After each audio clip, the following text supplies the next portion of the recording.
खूप छान अशी रेसिपी दाखवणार आहे, ती म्हणजे पावसाळा स्पेशल कॉर्न सूप। सध्या आपली मी इथे घेतलेले आहेत 1 बाउल कॉर्न घेतलेले, हे उकळून घ्यायचे एवढा, आणि गाजर तुम्ही घ्यायचे उकळायला।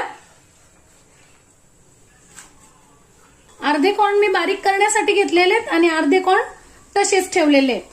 पेस्ट आपली तयार झाली। खूप चमचा कॉर्नफ्लॉवर घेतलेला आहे ना, त्यात थोडंसं पाणी टाकून त्याने कालवून घ्यायचंय।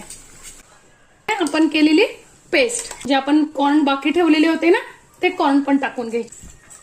आपण जे कॉर्नफ्लॉवरची याची करून ठेवलेली होती ना, पाणी घालून जे पेस्ट तयार करून घेतलेली होती ती पण टाकून घ्यायची।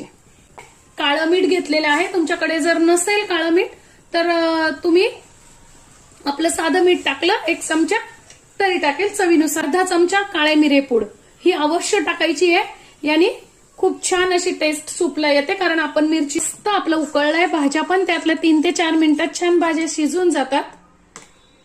अमूलचं बटर टाकून घेतेय। तुम्ही ते आपलं सूप तयार आहे। तुम्हाला माझी आजची रेसिपी सूपची कशी वाटली कमेंट्स मध्ये नक्की सांगा।